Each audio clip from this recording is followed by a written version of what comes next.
Juma mokwongo mabende jopuonjre donjo e klas 9 mano form 1 wasebedo kwa menyo sigana mopogore mag jopuonjre go kadonjo e skul kanyakla kod mago nyaka sani pod kwayo kony mondo gidhi nyime kod sombgi e chenro mar mine wacho odiechieng' ma kawuono wabiro bedo ka waloso matut wi chenro mag yudo basari kata chenro mamoko mag kony masiro somb jopuonjre ma pacho kendie mano kanyero bang'e e mine wacho kata kamano kawuono en higni 30 raparno mar Jaramogi Oginga Odinga mabendo timore e boma ma Kisumu jotelo mopogore ne ochopo e nyasi no wabiro bedo bende kawami sigana machalo koda mano mamoko mabende wamiyo peko dhiambo makawuono gin magi.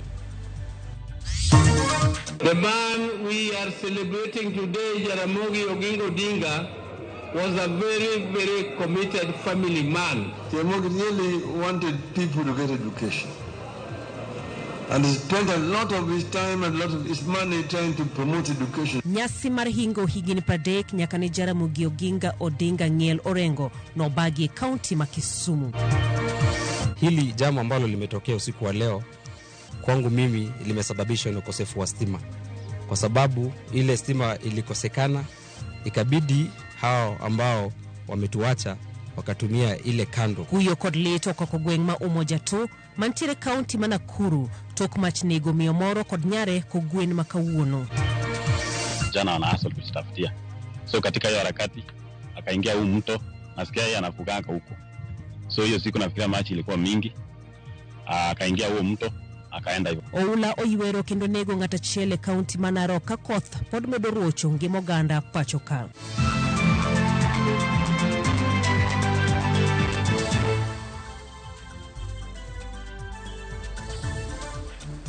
Machiegni nyinga jailieta jaloko marwa en Wilson Ochuka wechege iluwe mbui marwa mano mar Ramogi TV ma Facebook anyakla kod YouTube bende ote magi warwako duto te lai marwa mar ote machok ma en 2 auchiel nono machiegni eseche manyuola mar joka Odinga obago nyasi mar hingo higini 30 mar rapar wuodgi maratipo Jaramogi Oginga Odinga moko kuom jo Kenya ahinya to mawuok aluo kod aluorane owuok oko mar paro Jaramogi kod kit chia mopogore manoweyo e dier oganda kaka siasa mane ogoyo pachoka mane kedo ne loch mar jo Kenya kod chako duond bura mariwo wi oganda manong'ere kaka Kenya People's Union kata KPU mano higa 1996.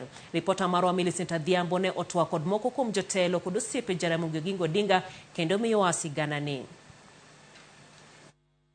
e kardak makano e sub county Manyando waromo gi ker luo mar 9 Odongi Randa e dalane. Odongi Randa masani jagni 87 ne njarit kata personal bodyguard mar Jaramogi Oginga Odinga tich mane ochako ka ojagni 30 nyaka odiochieng' mane magoro olal kod Jaramogi. Ranyisi mar lony mare kod Jaramogi nenore e pichni maoliere e kor ode mane gigoyo kanyakla kinde mane poden rawera. Eseche magavana ma Kisumu ngire Peter Anyang' Nyong'o paro Jaramogi kaka jasiasa marang'ula ma siasa mare nen mar kelo lokruok makelo dongruok kama e kaka ker Odongi Randa paro Jaramogi Oginga moyangonwa ni ne oromo godo kane poden nyathi makidoro e higa mar 1958. Jaramogi noyawo wenge jo Kenya mokwongo kachago joluo weteva noyawo wenge joluo ni maoma ok ne nigi marach.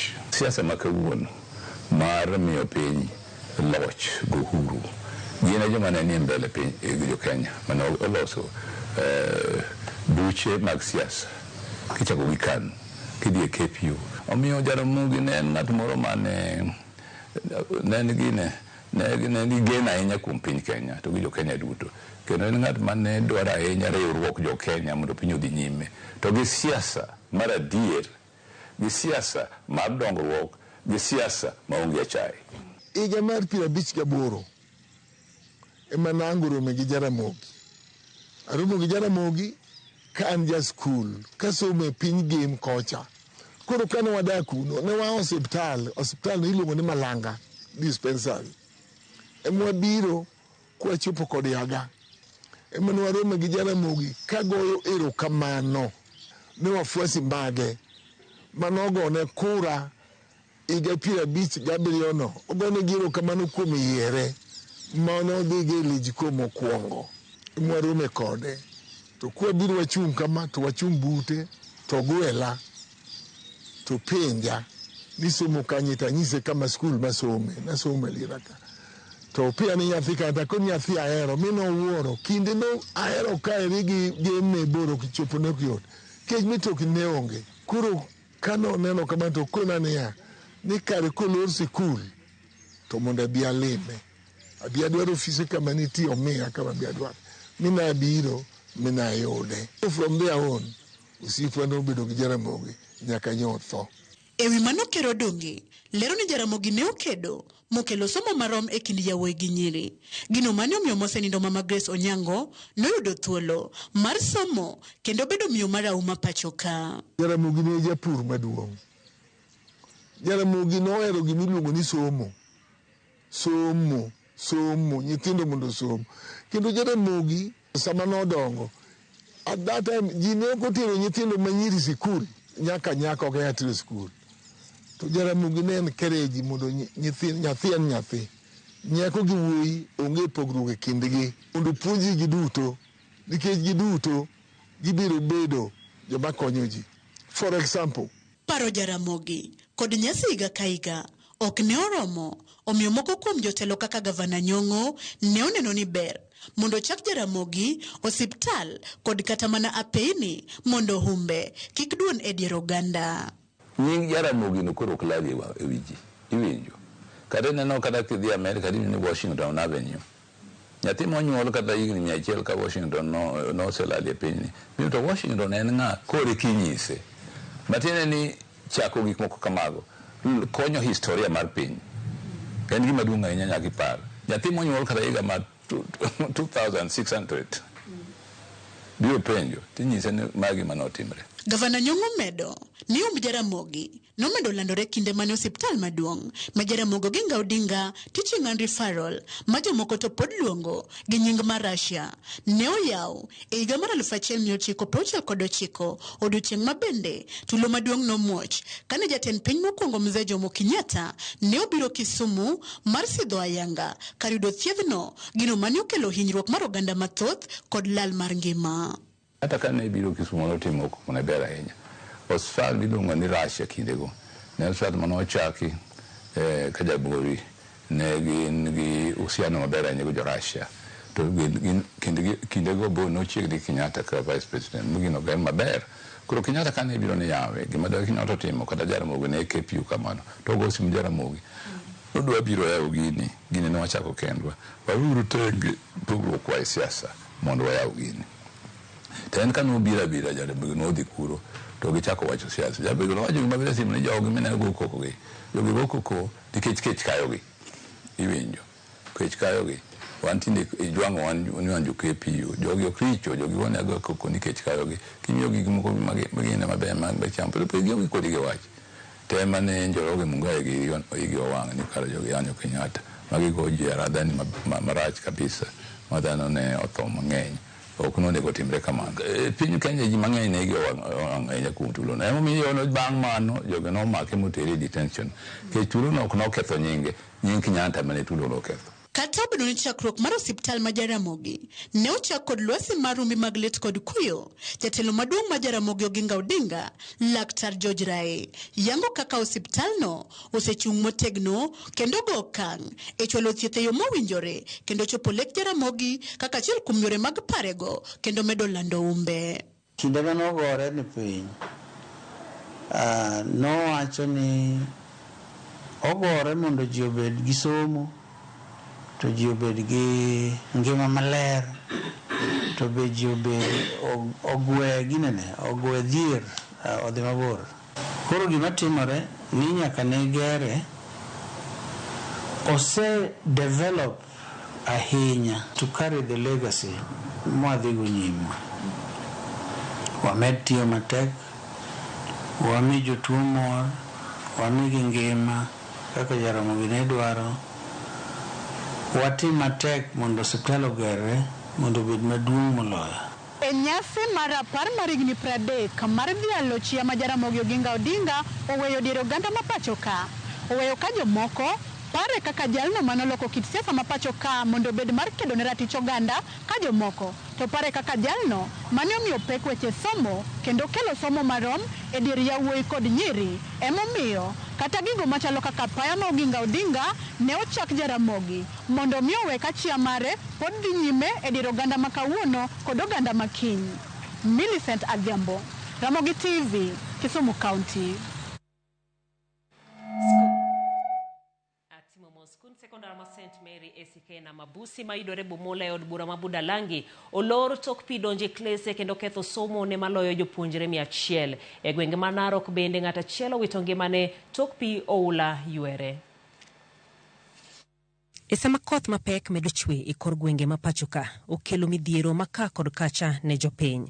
Koth masani chwe ochako chiro oula mapek mayande noseduono kuom kinde moko e kar chung od bura ma Budalangi. Kuanzia 2020 hii backflow imetusumbua tukahama hapa tukaenda Bubango.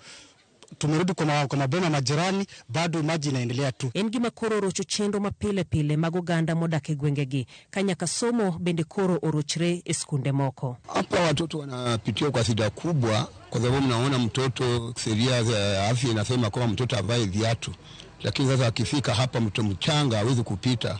Wazazi wanawapitisha watoto kwa wabeba na wengine wanaanguka kwa maji, wengine vitabu vyao vinaanguka maji mnaloa. E juma moya we skunde kendo jopuonjre donjo e klas 9. Jopuonjre ma St Mary's ACK na Mabusi to ok nyal chope skul. Ma e kaka skunde ni chal. Pi chiegni mana ume. Ma e koro omono jopuonjre chopo mondo gisom ka klese gi bende pi opong'o.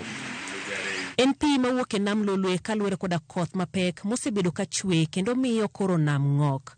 Japuonj maduong' mar skundno Eliud Musahi owacho ni chendo mag somo ne jopuonjre maromo 102 olimbo ni mar pok ginyalo dok e skul nyaka ne skunde yao ne tamo kuongo higani. Wanafunzi wengi ambao wamejiunga na shule yetu kwa sababu ilikuwa registered baada ya kusumbuliwa na mafuriko mwaka uliopita, lakini kwa sababu watu walirejea katika vijiji vya hapa tumepata wanafunzi 102. Lakini hivi sasa kuna maji bado kwa compound. Shirika la serikali ambalo linasaidia kutengeneza barabara, kutumwagia maram kwa njia na pengine kwa compound, na tunaomba serikali kuu iweze kushughulikia tatizo hili la maji. Omedo ni oginyal ya skunduno nyaka pino dog chien ka jopuonjre gi sani biro somo e skund primar ma Musoma ACK. Saizi wanafunzi wako nyumbani wote, ingawaje tumeomba darasa kwa primary school pale tuanze kufundisha Jumatatu. Department ya barabara ihakikishe lazima watoto wafike shule. Na ndio sisi through kera to reallocate pesa ile tulikuwa ifanye kwingine, tukakata mara mbili tukasema lazima hapa pia ifanywe ili watoto wa access shule. Bura ma Budalangi Rafael Wanjala nolimo skunde go ko wacho ni gimanyo kama chielo ma jopuonjre go nyalo some. Oseyo boda mar pi kuom koso loso ohinga mar pi oula mabende geng'o pi nam muomo nyake gwenge. Wasiwasi yangu ni kwamba watu wa National Water Harvesting and Storage ndio wana tulikosea kwa sababu imekuwa kwa programu yao for the last 5-7 years ya kwamba wata extend dike kutoka hapa mpaka Mabinju ili backflow from the lake isiwe interfere na homes, sababu very many homes you can see are underwater. E kaunti ma Narok ng'ata achiel owito ngimane tok pi aora tere kotemo ng'ade kodhi e ode. Kawaida tu vijana wana hustle kujitafutia. So katika hiyo harakati akaingia huu mto, nasikia yeye anafuganga huko. So hiyo siku nafikiria machi ilikuwa mingi. Akaingia huo mto akaenda hivyo. Chendo mar manyo ringre Enoch Kipkoech ma jegin 22 medore kotelne kod Red Cross kod jogweng mamoko. Mto ambaye imezingirwa upande zote mbili na miti na momonyoko ya udongo pia imeweza kuipepa mchanga, sasa iko very stiff. Hapa hatuna madaraja juu mto inakuwa inafurika, na ikifurika tunakosana wasaidizi. Jatend migao mar arita Profesa Kithure Kindiki ogoyo chapa nyinge ji aboro mitudo koda timbe njore kokale gazet moyiedhi mar piny owacho. Kindiki olero ni sirkal ni kod neno moromo ni ji aboro go emosebedo kachano kachiel gi siro timbe mag njore pacho kae. Ji aboro go gin Ramadhan Adan, Yusuf Abdalla Mustafa, Philip Kariuki Karanja, Milan Mahugu Simba, Bahati Bora Uzima, David Wambua, Simon Karuga Gitau kod Musa Abdalla Kasim. Ponono ni lendo makamano rocho ratiro margi gintiere kod ndalo 7 mar chwalo boke magi ne ogai mar obila e yor andika mar yango nondo margi.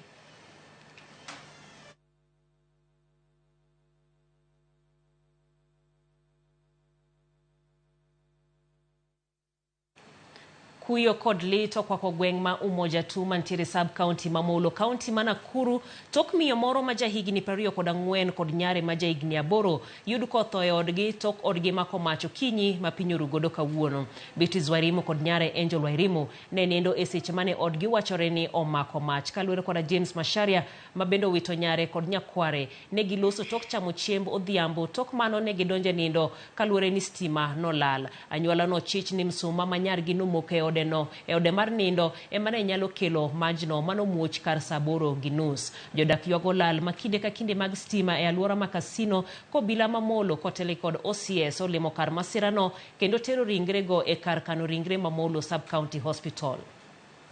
Jambo ambalo limetokea usiku wa leo kwangu mimi limesababishwa na ukosefu wa stima, kwa sababu ile stima ilikosekana ikabidi hao ambao wametuacha wakatumia ile kando, na kwa sababu ya hiyo shida ile kando ilipoisha ikaweza kuchoma nyumba mzima, na ni hasara kubwa sana kupoteza watu wawili, mama na mtoto wake, kwa sababu ya kosa stima. Hili ni jambo ambalo tungependa wachukue very serious kupitia serikali kuu na serikali ya county na hata MP wetu Kuria Kimani na MCA ambayo ni wa area hii. Tunaomba kabla hii maneno iendelee tena waweze kutushughulikia, tuwe na transformer yetu, tupate equitable share kila mtu vile ambavyo inastahili. Jokuny mula e kaunti ma Migori dwaro mondo piny owacho konygi yudo chiro makare mar mula kagi wacho ni sani giketo mana geno gi kuom jo black. Kane giloso kod jofwambo oganda go ywak ni gisetimo ohala mar mula kuom thuolo malach, kata kamano kunyo mula poko konyo ngimagi. Kaka jafwambo marwa Juma Lero, johala gi koro kwayo sirkal mondo migi lesen manyalo biro yienegi dhi e chiro achiel kachiel kendo uso mwandogi ma onge achija machiemo e wigi. Kaunti ma Migori achiel kuom kaunti e piny Kenya ma ikunye mula mabedo ni mwandu manengone ni malo. Lipot mawuok kuom piny owacho yango ni kaunti ni nitie kod mula mathoth. E kaunti ma Migori mula kod ong'ere kod nying mar mali. Mula ni ma ikunye gwenge mathoth e kaunti ma Migori osebedo yor nweng'o ne oganda mathoth. Sub counties 10 ibiro ka mining timore. Joma mining kondeko oingo joma county ondeko madhi mana didide. Jakoma jokuny mula matinde e kaunti ma Migori Kevas Ojuka wacho ne juma ka juma mula ma ikunye kaunti ma Migori nyalo romo kilogram 8 manego ni oingo milion 56. Penjo maduong' en ni mula ni bende osekelo lokruok maduong' e kit ngima joma kunye, to bende giyudo nweng'o kaluwore kod luchgi. Watiyo matek to kumotere imiwa bei machien. Waneno benefit ne to kakunjo wanene nikech bei mar gold sani ber, but ka price mo use go ka wause gi bei matin nikech nitie middleman makawe to tere kocha to use bei mamalo. Mula manya tike ka sani konyo jomoko ma konyo joma tindo tindo maka. Ma omiyo sirkal osetimo research margi matek kabisa, kata nyocha wuok madhi aneno nyaka permanent secretary mar mining moko na maler ni giseloso gimoro amora magidwa konyogo small miners. Nyaka sani onge chiro malong'o mar uso mula, kendo jokuny mula oketo mana geno gi kuom jo black magiwacho ni nyiewo mula e omenda mar 700 kuom gram ka gram. To king'iyo kind ka gi Migori ok en kama bor. Koro ka ibiro ka samoro ikawo miligram achiel Sh7,000, kidhi Migori tiro ka Sh10,000. Bei ma uso kawuono kine ok wayudi. To kwa penjo ni ere kaka gini ridore. Ane mane kaka chiro gole. Kata bed ni jo black manenore ni bedo kod yuto maduong' ma olo jokuny mula. Jokuny mula giwacho ni nyaka giti mana ko joblek gi. Nyaka wabed kodgi machiegni nikech mondo idhi e bugo, kapok idhi e bugo samoro in gi shida, idhi kuome omiyi pesa. Kosemiyi pesa, pesani iloyo go shida nini. Orito ni chieng' midhi e bugo chak igolo lo mirego, miluoko mali, tidhi miye to ng'ado. Mano nomiyi kapok idhi tich. Sama koro idhi tich, idhi chiemo. Ing'iewo gunia, ipako ponj, mago te pod mana pesa. Ochako medi pesa. Yes, oyudo mang'eny, to nyaka ang' imiya mondo embo dhi oyud mang'eny nikech mane omiyo embo risk okawo pesa ne otimore nade? Omiyi. Riwruok mar jokuny mula matindo e kaunti ma Migori wacho ni gidhi nyime kod manyo obok mabiro konyogi mondo giyud chiro oko mar Migori. Bet sirikal nyobedo ka wuoyo weche mag formo cooperatives and cooperatives. Manyo wasetimo, manyo waseformo cooperative, warito sane mondo koro miwa license. Koro instead mar joka bro kwaka, wasoro license ya to koro wang'iewe gi ka, wasoe koro wang'manyo chiro wan wuoyo. Kinde limbe mare e kaunti ma Migori, jumbe machuok mokalo, jatend migao mar mwandu mantie bwo lo Salim Vuria ne owane piny owacho chano gero kambi mar dhi luoko mula ma bende dhi chiwo chiro ne jokuny mula. George Juma, Ramogi TV, Migori. Jatend migao mar pur Mithika Linturi jiwo jopur mondo orit cham maber to keyo kowacho ni ka ok ong'i makare to ketho atamalo 30 mag cham duto mikayo pachoka. Linturi wacho ni bedo ni sirkal oduoko piny nengo gig pur kaka mbolea osenyago lemo kendo koro keyo ni malo. Koloso e kaunti ma Meru e kinde romo magala moro mag jopur, Linturi owacho ni chiemo sani omedre pachoka ka cham kaka oduma sani ng'eny. E giko higa mokalo, Linturi nowacho ni keyo nomedre nyaderiyo mano kowuok e gunde milion 35 nyaka gunde milion 61. Jopur okwa mondo luw makare chenro mag geng'o kute ma bende mako cham. Ka Linturi obedo ni sirkal nitiere chenro mar keto kuonde mitweyo oduma kod oganda mondo ne ni otwo cham kendo okan kaka dwarore.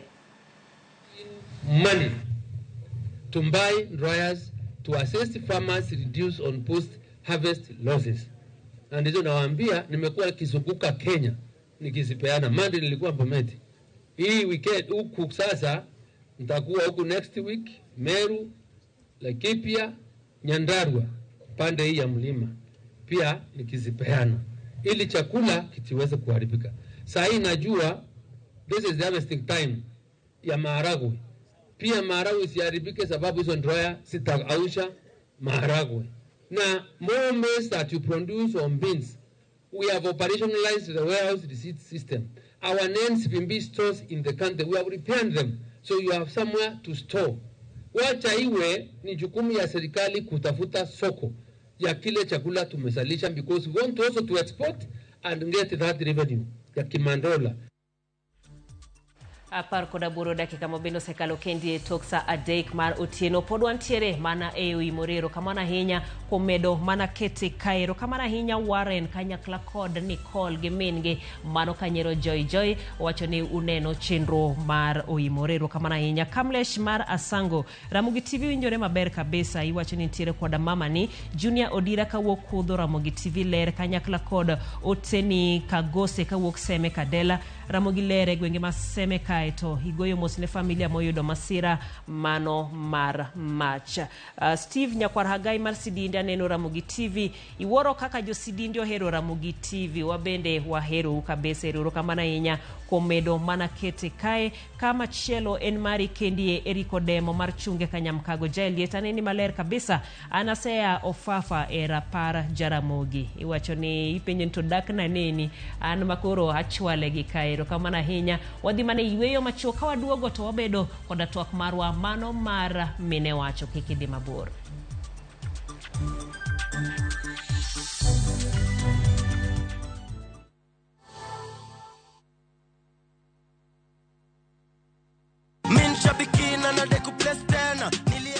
Majina yangu ni Jacob Simwa, fundi wa nguo hapa Kithurai Progressive. Sikuwa na picha yote ya kwamba nimeshinda, lakini nilipoamka tu nikaona ka ujumbe ndio nikajua pombe hapa kuna mazuri. Furaha ambayo hata singeweza kusimama, singeweza kuamini. Sasa wasiwasi ya karo sina. Si kitu ya kupatisha kwamba wacha nione ni kama nitapata. Mtafutaje achoki. Lazima paka ukichoka uone umefika mwisho kwenye unataka. Shabiki Midweek Jackpot. Sasa unacheza na 49 bob tu. na unashinda 1 million Kenyan shillings ukipredict 13 games correctly. Na mtu wangu, hausikii kuna massive bonuses for the 11th and 12th correct predictions. Hapa ni madoo tu. Usipitwe na hii. Fanya aje mtu wangu? Ingia www.shabiki.com, click kwa jackpots, select Shabiki midweek jackpot. Chambua games zako 13 safi. Alafu wekelea bet yako. Imagine ni rahisi tu hivyo. Cheza Shabiki midweek jackpot. Pia wewe tukuite millionaire. Mina dai wote twenda hivi. Not for persons under the age of 18. Shabiki.com is authorized and regulated by BCLB license number 587. Tinda tikoma na bango tena kirengaki. Eseki. Asenyenja sobu kimabwana eno bwengenjo mano. It's a love story like no other, where jealousy and pretense are obvious between Pragya and Suresh. We bring you Kumkum Bhagya in Kisii. Wow. Watch the drama unfold as Pragya is set to marry another man.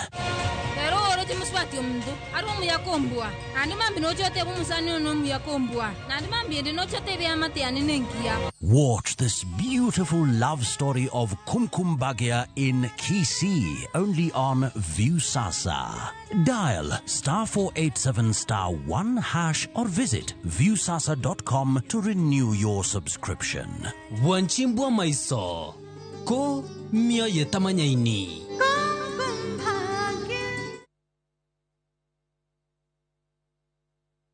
Transfer season ndio hii. Huyu Andi atanijua.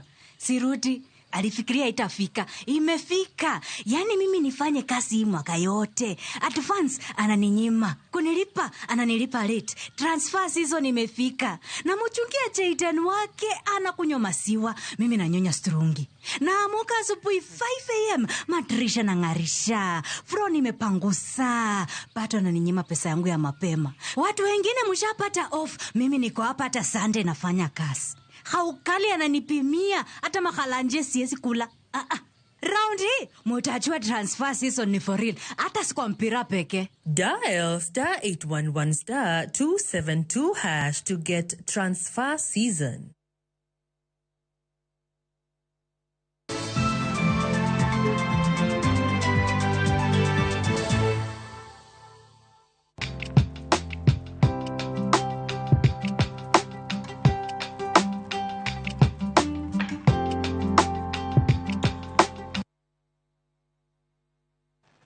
Higa ka higa kinde ma jopuonjre donje klas 9 ote mag kony mar siro jopuonjre neno e mbui kod ute fombo mopogore. Mae kata bed ni chenro mopogore mag siro jopuonjre oseket moting'o mawuok e apis jaod bura mano kokale CDF, mano mar gavana misiro kod county, mar jaod bura mar county mano ngaf. Kamano bende kembe mopogore kod piny owacho bende chwalo sir ne jopuonjre maonge nyalo mano kokalo elimu scholarship.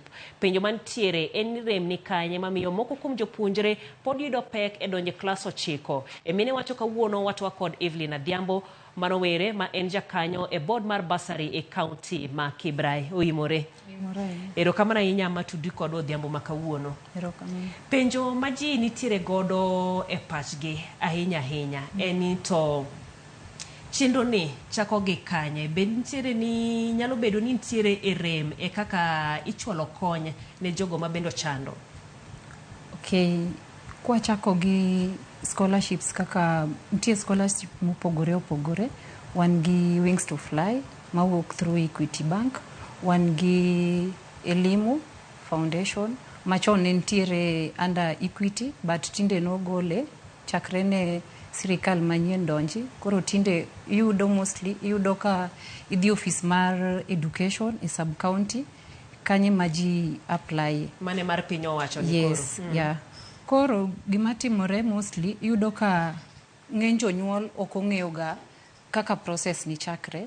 Gin girito ma oyud calling letter dakika ya mwisho koka inodwa no chak process ni, but yudo ka mostly kaka Equity, Wings to Fly immediately ma exam obedo released gi chako ga application no, and mostly odhi nyaka deadline ne en ga 28th same to Elimu. Koro yudo ka jonyuol mang'eny 28 mar December. Yeah. Koro yudo ka jonyuol mang'eny gionge ga gi information gi. Yes. Manyiso ni janyuol ma nyathine timo penj mano mar klas 8. Yes. Koyuda duoko ni to mane kumo chako godo koseyudo duoko. Yes, mane kama onego bed no chako go kaka Wings to Fly mar Equity kauga nyithindo moyudo chakre 350 and above mawuok e family ma yuto gi ni piny. Sana ging'iyo nyithindo mosomo e public schools kendo ging'iyo nyithindo mawuok e family mok nyal kabisa, total orphans kata partial orphan. Aya elimu kauga nyithindo moyudo chakre 280 kadhi mbele, to nyithindo man gi disability kaka ng'ol mopogre opogre gichako kao nyithindo moyudo 270. Yes. To mago mag CDF to watimo gani ka exam osebedo released, wamiyo gi time mokwongo nikech ibo yudo ni sama janyuol oyudo calling letter, maybe oyudo calling letter mar Moi Girls, tibo yudo ni ok onyal afford pesa mar Moi Girls. Koro mostly warito ga mwa gi settle mwa make sure ni jo form 1 te odonje school koka wachak chenro mar miyo gi basari. Kech okwadwaga no weyo gi oko. Kech kaka Kibra wan gi 5 wards. Te wards 4 madongo wuok e Islam. Koro mano nyisi ni ng'eny nyithindo wuok e family mochando. Yes, to kaka ing'eyo mbunge wa en achiel kuom wabunge ma sombgi ni malo Kenya ka, kendo en achiel kuom wabunge ma oketo somo mbele kod sports. Koro okodwar gani chenro ni we nyathi mora oko. Koro ere kaka janyuol kata japuonjre yudo kata wachni basari mar CDF koseyudo duoko kata oseyudo calling letter moluongo do nyathi e school, to biro godo wiru owuon koso ntiere committee ma bende koro rango jopuonjre go? Wan ga gi process mwa keto kapok ji ochako apply for bursary, like walendo ga for 21 days nikech wadwa make sure ni janyuol ka janyuol obedo gi information ni. Mostly waketo flyers, wadhiga gi flyers e churches, waketo posters, waketo nyaka road show mondo wadwa make sure ni information ni ochopo ne jonyuol te. Ok wadwa ni wawe jonyuol moko oko. Kasto ofiswa mar CDF kanyo wan ga gi notice board, waketo negi kanyo. Kwaseketo kamano to nikech Kibra duong' koro kwanyal keto odiochieng' achiel, waketo ga chieng' mopogore opogore. Ka en Makina ward nitie gi chieng', Lindi ward, Line Saba ward, Woodley kod Sarang'ombe. Kamane kaka watimo ga. Kasto gik mwadwaro kaka joma donje form 1 wamiyo gi time mo make sure ni nyathino school mokelo no en school ma nyathi nitiere, ma nyathi dhie. Nikech yudo ka confusion moro bedo ga. Koribo yudo maybe watimo vetting, wasendiko check, to check mwandiko oken check ma account mwandiko mar nying nyathi chal but school modhi opogore. Koro kokao basari ni check ni otere school, yudo ka jo school tamre. Koro demoralize parents. Koro wan watimo ni wamiyo gi time, kwasemiyo gi time mwa timo gimoro amora kaka koro wachako process no. Sama koro ng'ikruok ma kamano timore, awachni kuom ranyisi kaka iwacho nyathino luong kata Moi Girls, to nikech ok onyal fee makono, odhi to temo to tere kata school machielo. Kapo ni nondikne check mar Moi Girls, onyalo duogo iru mondo koro ulok ne check ni odhi godo e school machielo ni? Yes, iloko ga but take ga process ke nyako do ka treasury muchiwo evidence gimomiyo gini no bet. Koro nyalo yudo ka maybe janyuol to nosekete pache ni odhi yudo pesa mar basari 5,000 no. Koro ka time no oneno kadhi chendo matin. Koro emomiyo mostly wadwaro gani wamiyo gi time ma nyathi ka nyathi okelo no mana calling letter mar school mosedonje. E chendo gi duto te Evelyn, iwacho ni ntiere joma timo vetting, ntiere joma ntiere committee. Jo committee gi tich gi maduong' en ang'o magitimo? Okay, wan kaka Kibra wa involve ga joma opogore. Waluongo community leaders mondo transparency obedi. Waluongo community leaders, waluongo religious leaders, waluongo DCC, waluongo chiefs mag kila ward. Kasto koro committee mar CDF bebete mondo kik ji complain ni maybe watimo kendwa, nyaka wa involve jogi. Kech yudo ka chiefs be mostly yudo ga cases mag nyithindo ma gin gi information mag nyithindo ma wuok e family ma yuto gi ni piny. Yes. Yeah. Koro ne jogi duto te ingeni sama giwuotho kama to pod wanene tipo kantiere nyithindo mabende adiera pod gichando ok ginyal nyithindo gi pod odong' en ni rem nitiere kwan omenda miyudo momiyo ok unyal siro jopuonjre te koso rem ni kanye?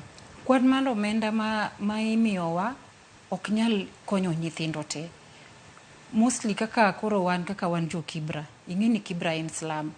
Chuno ga mbunge wa ma seche moko enda potiyo nyaka gi pesa mowuok e mfuke nikech en ng'ama ohero somo to kodwar ga ni nyathi bet ot nikech ok onyal yudo pesa ma teri skul. Koro yudo ka pesa no ok rom kabisa, ok nyal romo nyithindo nikech cases mag joma yuto gi ni piny ni mbele sana kaka Kibra constituency. Yes. Koro gin kony margi wang'a wach ni koro nyalo bedo kanye koso kanye ma koro iloso gi joma moko mondo kanye ma koro iyudo ka chuno koro mbunge mar area nyaka ibed ng'ama nigi network maber kaka marwa en ng'ama no chako lonyi weche mag somo kata ka pok obedo mbunge tiyudo ka nopuonjo kata ka mkunji nitiere nyithindo mang'eny sana manopuonjo omanyo scholarships oko. Koro okay en shida but kuome en gi lony kabisa mar konyo nyithindo mondo endelea gi somo. Nitiere ng'ato ma bende penjo kae owacho ni nitiere kuonde mamoko miyudo ka nyathi achiel oyudo kata bursaries abich ang'o miyo mago timore to ere kaka inya tiek weche ma kamago? Okay, mano timore kaluwore gi maybe joma timo vetting kama wako kin kok gin kin nikech onego bed ni nyathi ng'ata tuseme kama ka un kata in janyuol in gi nyithindo 4 to watimo ga gima wakwongo timo ni wakwongo wamiyo nyathi achiel mondi nikech ka ng'wami in janyuol achiel man gi nyithindo 4 bas manyiso ni basari 3 odhi ot achiel manyiso ni nitiere udi 3 moro be mabokoso yudo basari. Koro maybe mano wuok gi maybe ka joma timo vetting they are not keen. Yeah. To nitiere thuolo ni anyalo yudo basari Kibra kae achaka adhi ayudo basari moro dala kapo na wuok kata ka Homa Bay County achaka ayudo moro kono achaka adhi kamachielo manye nitiere kaka utudore gi jogi mondo ng'ini kiseyudo thuolo achiel ni to machielo mantiere kata oko ka dhi ne ng'ama chielo butudore gi joweteu? Mane monego bed chik nikech ok onego bed ni in ng'ata achiel yudo basari Kisumu County, in ng'ata achiel yudo basari kendo Nairobi. Sami yudo kuonde go nitiere ng'ama koso nikech in miyudoro. Koro ok wa entertain ga, ok wanyal advice mondo bed kamano. Ler kendo donjo to apenjo ni ang'o momiyo ok lenwa nyasi okay, mano waseyudo. Wacho ni nitiere koda nyathi moluongi Buruburu Girls to nyaka sani pesa pod otama. Anyalo yudo kony. Ok owacho nyinge, ok owacho ni en kanye. Oyawe ne jo oko, jok ma onge Kibra bende nyalo yuto koso? One basari mondi yud basari ma Kibra nyaka ibed ng'ama go kura Kibra. Yes. Koro ko do wacho no wuok Kibra to wang'iyo kaka wakonye. Lakini ng'ama ok wuok Kibra nyithi Kibra emomiyo first priority. Ok dang' akaw basari ma Kibra ater county nini atere constituency machielo to gin gi mekgi magiyudo. Penjo machielo maneno kendie wacho ni ung'iyo ga jok mochando kabisa modak e udi maricha ahinya, jomoko to dak e od simiti to onge nyalo. Mano koro luwore. Inyalo yudo ni in total orphan uncle moro ka yuda kodi. Koro mondo mi wami basari nyaka ikelnwa gima prove ni in total orphan kaka death certificates, maybe ka gin both parents ama in partial kamano. Nitiere jomoko bende ma iwacho ni giriambo. Sama giseng'eyo ni jo basari kata jo scholarship biro to ging'iyo ni owinjo bed ni adak e ot machalo koda ma antiere gi nyithindo marom kama to dhi to kwayo ot kata dhi to owuondore gi ot machielo ma ok mare. Maendi ere kaka ulero wach machalo koda ma emomiyo utiyo gi chiefe kanyakla kod jodong gweng' koso? Yes, mane momiyo watiyo gi chiefs gi religious leaders mong'eyo nyathi kabisa kata sama watimo vetting gine mwamiyo gi thuolo maduong' mondo gi confirm nwa nyithindo gi. Yeah. Mondo mago duto ging'e. Mondo gik machal kamago kik bedi. Erokamano ahinya. To rem mabende pod nitiere. Ang'e kaka iwacho CDF kanyo pod nitiere rem. Odiochieng' manyoro jatend migao mar somo Ezekiel Mashogo bende kane yango elimu scholarship. Giwacho ni nyaka sani kuom nyithindo 93,000 manooro kwayo gichiwo mana 15%. Rem pod thoth kata bed ni chenro gi ng'eny.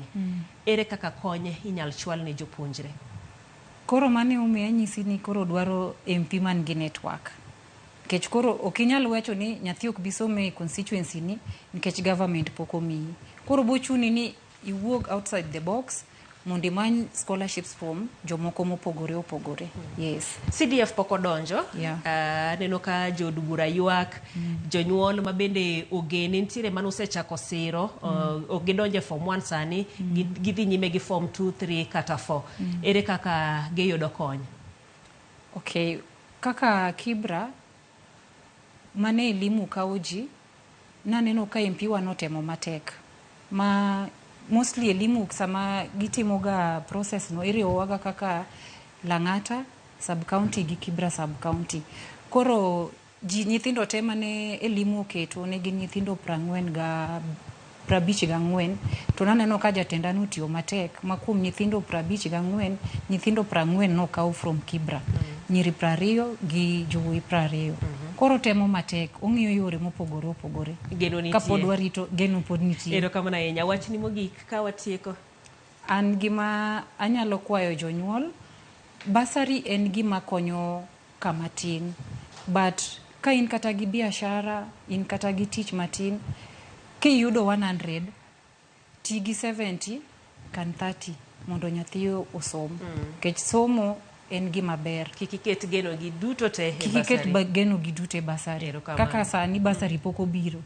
Kikano gimoro matin, koro en shida. Erokamano ahinya. Mano kanyero Evelyn Adhiambo mabende en jakanyo kamiti ma CDF ma Kibra. Waloso kode e weche mag siro somb jopuonjre. Geno ni kwanyo 1, 2, 3 moko mabende ibiro tiyo godo. Mane mabende wantiere godo e mine wacho Odhiambo makawuono. Kik idhi mabor, pod waduogo gi weche manyien mamoko.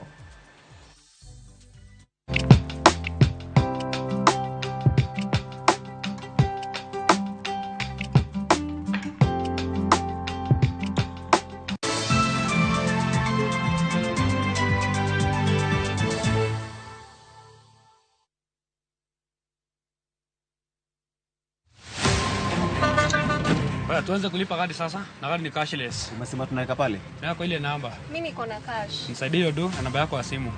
Na kusoti.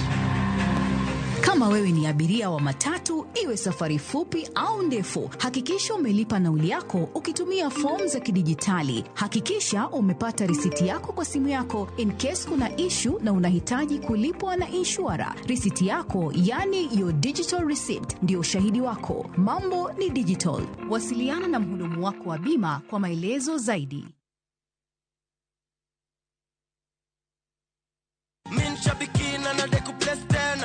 Jina ni Edward Shihalo, natoka sehemu za Tarbo, Mwamba. Nafanya kazi Konza City. Ni hii mara ya kwanza ndio nipata kushinda. Bado sijatosheka. Siri ya kushinda ni kucheza zaidi. Kule nyumbani niko na ujenzi na pia niko na watoto wa shule na wasaidia pia upande wa school fees. Bonuses nazo ni no. Kuanzia 12, 13 and 14 correct predictions. Unacheza na 99 bob tu. Chukua simu yako, ingia www.shabiki.com, fungua jackpots, click on super jackpots. Chambua game zako safi, review bit slip yako, ukiona iko sawa, place bet. Alafu sasa unategea game zichezwe. Biki super jackpot, ni time yako. Mina dai wote twenda hivi. Not for persons under the age of 18. Shabiki.com is authorized and regulated by BCLB license number 587. Receive money from anywhere across the world with equity. Sent to you through Western Union, Transfast, MoneyGram, Hello Paisa, or Ria. Whether you're expecting cash for school fees, to settle bills, boost or start your biashara, or even daily upkeep, simply walk into any of over 190 equity branches countrywide to receive cash. Pokea pesa kutoka ng'ambo na equity.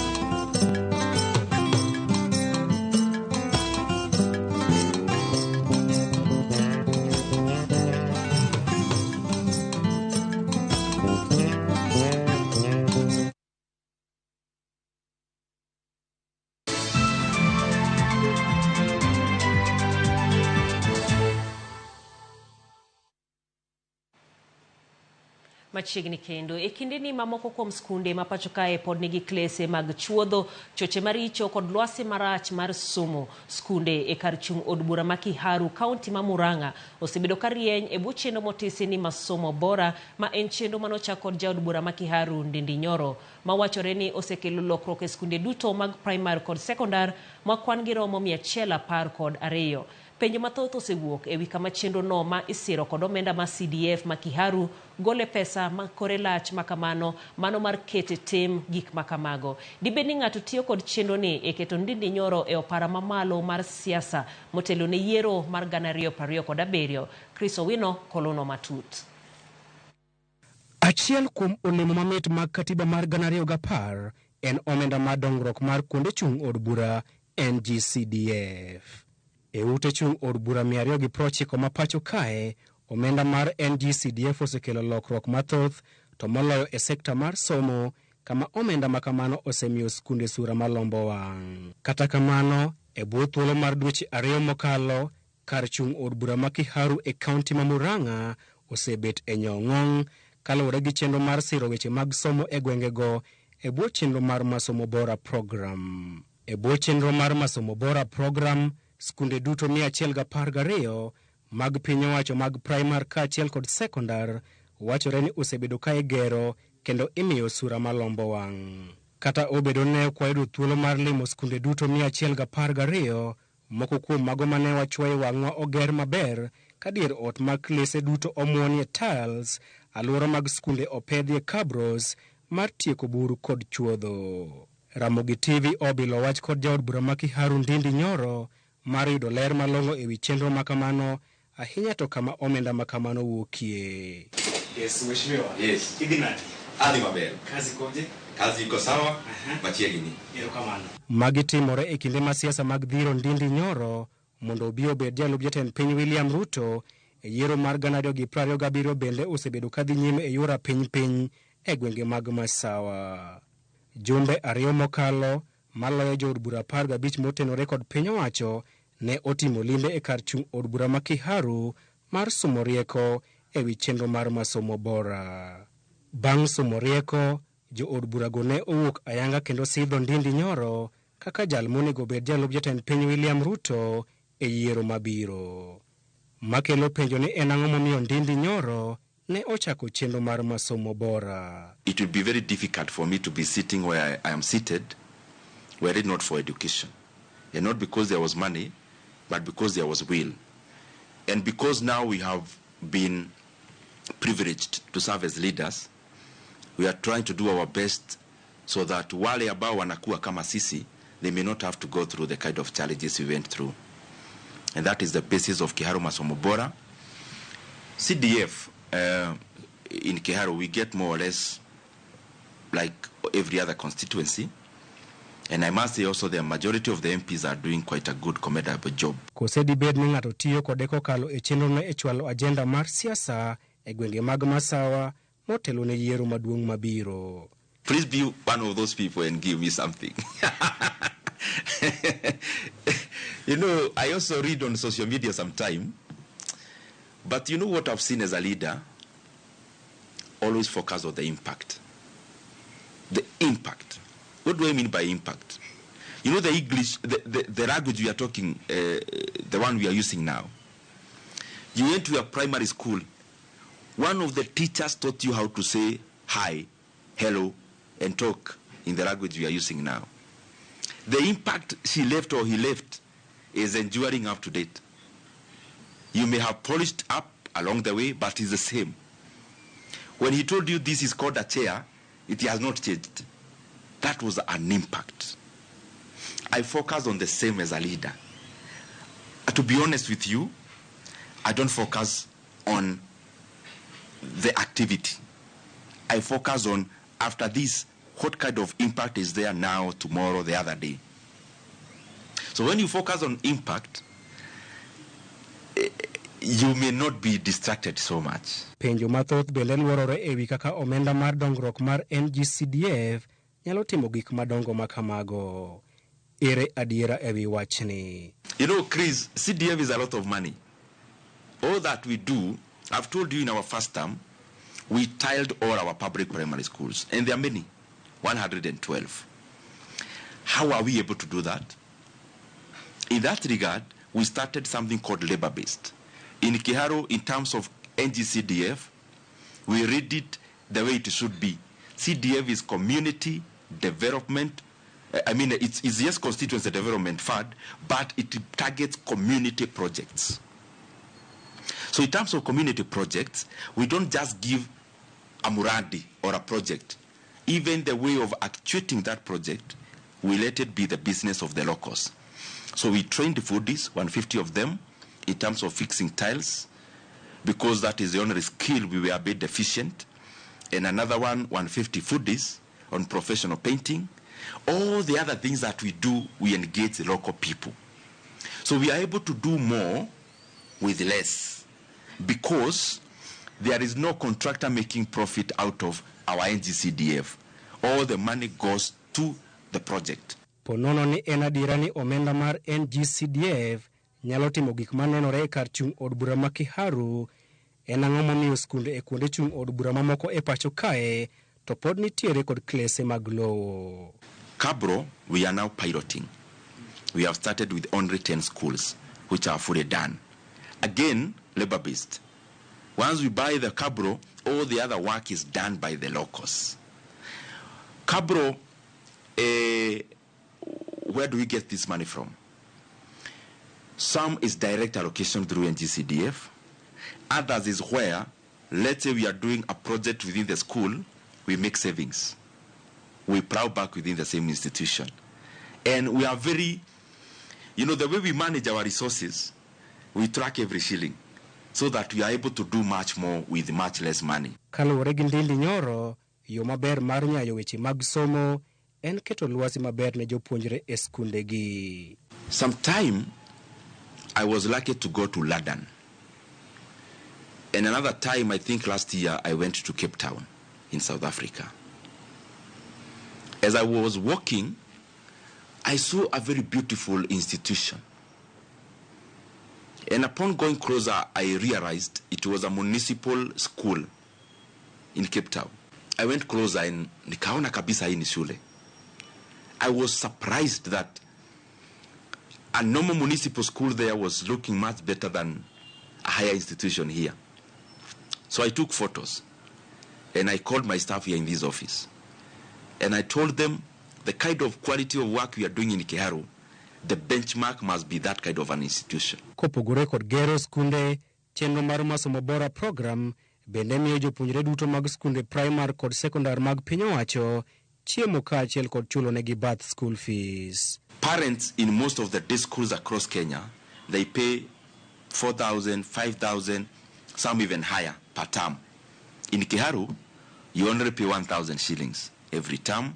The rest of the burden we take over through Kiharu NGCDF. And in that money, we actually take care of all. Every person in our day school benefits from that. And we actually say, even if you come from another constituency and study in any of our day schools, hatukuulizi mzazi anapiga kura wapi. Kwa sababu, ile kitu mwanafunzi anataka ni masomo. Now, in that, after paying that 1,000, what we are taking care of is that the student takes porridge in school during break time, na pia wanakula lunch. They take lunch in school. And we have been able to recalibrate the menu. In our place, githeri is the staple food. So instead of taking githeri every day, they are taking githeri 3 days, and they are taking rice 3 days.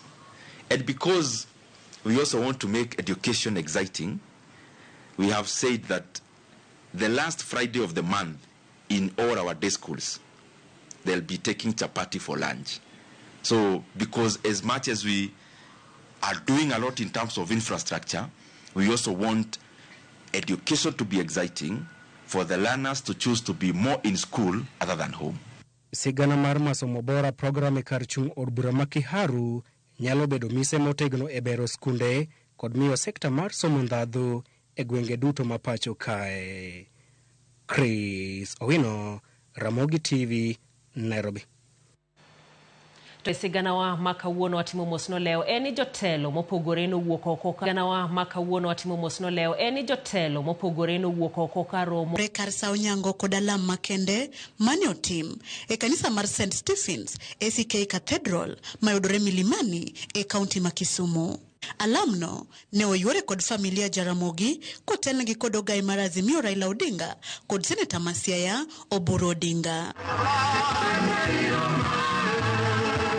Jotelo mopogore kamotingo jaod jatend piny Kenya mar ang'wen Mama Margaret Kenyatta, governors ma Nyanza kod alworane kamotingo mar Nam Chumbi bende ne ochopo.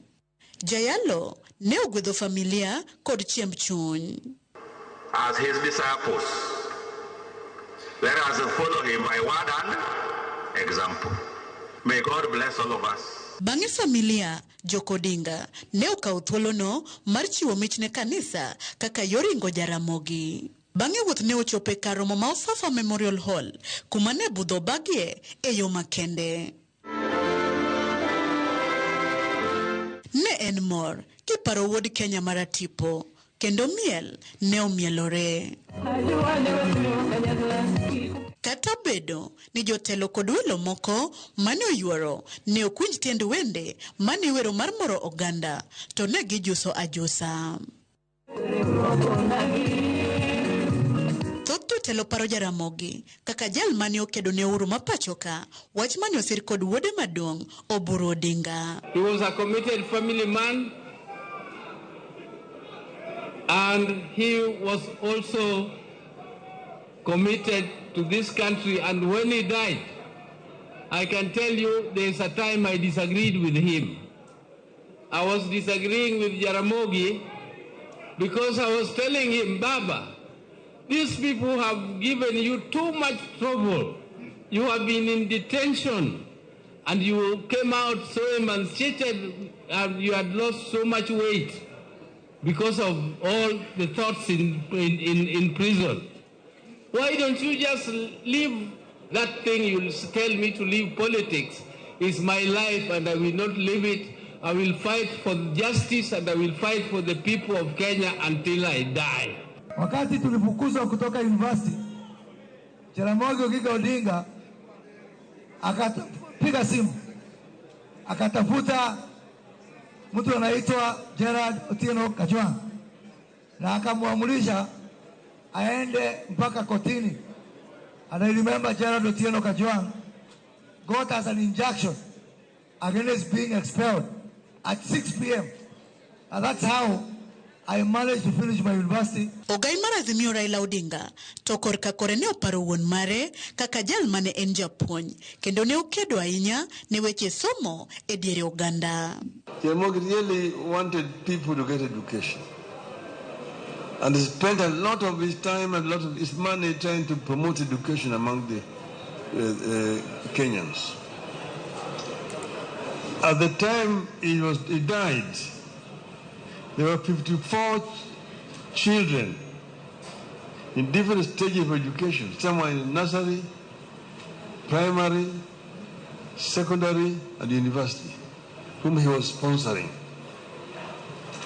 We decided as a family to ensure that all those children would get education in accordance with their abilities. Nyasi maringo igni pradek, nyaka ne Jaramogi ng'elo rengo, ne okelo jotelo kod welo mopogore, nyaka mowuok e pinje maoko, kaka Olara Otunu mar Uganda, Ngire David Thrup mar George Washington DC, mane ondiko multi-party politics ma pachoka, jaod bura ma Westlands, Tim Wanyonyi, e kind jotelo mamoko mane opare, kaka jatelo mane jaratiro. Millicent Adhiambo, Ramogi TV, Kisumu County.